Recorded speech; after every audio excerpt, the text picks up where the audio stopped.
நண்பர்கள் அனைவருக்கும் வணக்கம். இன்னைக்கு நம்ம அந்த வீடியோல வங்கி வாடிக்கையாளர்களுக்கு நகை கடன் தொடர்பாக புதிய தகவல் வெளியாகியுள்ளது. ஸோ அதை பத்தி தான் இப்ப நம்ம பார்க்க போறோம். ஸோ தங்கத்துடைய விலை நாளுக்கு நாள் அதிகரிச்சுக்கிட்டே போயிட்டு இருக்கு. அண்ட் ஏழை எளிய மக்கள் மற்றும் நடுத்தர வர்க்கத்தை சேர்ந்த மக்கள் பாத்தீங்கன்னா அவங்க கிட்ட இருக்கக்கூடிய நகைகளை வங்கிகள் அடமானம் வச்சு அவங்களுடைய பண தேவைகளை பூர்த்தி செஞ்சுட்டு வந்துட்டு இருக்காங்க. இந்நிலையில் நகை கடனுக்கு நிறைய கட்டுப்பாடுகளை ரிசர்வ் வங்கி அறிவிச்சிருக்காங்க. ஸோ அது என்னென்ன கட்டுப்பாடுகள் அப்படின்றத இப்ப நம்ம பாத்திரலாம். அந்த வகையில் தங்கத்துடைய மதிப்புல 75% மட்டும்தான் கடன் வழங்கணும்னு சொல்லியிருக்காங்க. இப்ப கரண்டா பாத்தீங்கன்னா 90% வரைக்கும் சில வங்கிகள்ல நகை கடன் வழங்கிட்டு வந்துட்டு இருக்காங்க. அதாவது இப்ப புதிய விதிமுறைகள் படி பாத்தீங்கன்னா 1 லட்சம் ரூபாய் மதிப்பு இருக்கக்கூடிய தங்கத்துக்கு அதிகபட்சமாக 75,000 ரூபாய் தான் கடன் வழங்கப்படும் சொல்லியிருக்காங்க.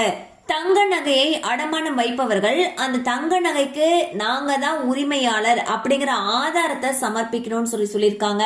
அண்ட் வங்கிகள் தங்கத்தின் மீது கடன் வழங்குறப்போ தங்க நகையுடைய தரத்தை உறுதிப்படுத்த ஒரு தர சான்றிதழ் வழங்கணும்னு சொல்லியிருக்காங்க. தங்க நகைகள் ஒரு அலங்கார பொருட்கள் மற்றும் குறிப்பிட்ட தங்க நாணயங்களை மட்டும்தான் அடமானம் வைக்கிறதுக்கு ஏற்றுக்கணும்னு சொல்லியிருக்காங்க. அது மட்டும் இல்லாம ஒரு நபருக்கு அதிகபட்சமா 1 கிலோ தங்க நகைகள் மற்றும் 50 கிராம் தங்க நாணயங்கள் வரை மட்டும்தான் அடமானமாக வைக்க அனுமதிக்கப்படும் நிறைய கட்டுப்பாடுகளை விதிச்சிருக்காங்க. இந்த புதிய கட்டுப்பாடுகள் அறிவிப்பினால ஏழை எளிய மக்கள் பாதிக்கப்படக்கூடிய ஒரு சூழல் உருவாகி இருக்கு. சோ ரிசர்வ் வங்கி இந்த அறிவிப்பை திரும்ப பெறணும் அப்படின்ற கோரிக்கை மக்களிடையே எழுந்திருக்கு. கண்டிப்பா அந்த அப்டேட் உங்களுக்கு பயனுள்ளதா இருந்திருக்கும் நம்புறோம். மேலும் இது போல அப்டேட்ஸ் உங்களை உடனே ரீச் ஆகணும்னு நினைச்சீங்கன்னா நம்ம சேனலோட தொடர்ந்து இணைந்திருங்கள். தேங்க்யூ ஃபார் வாட்சிங்.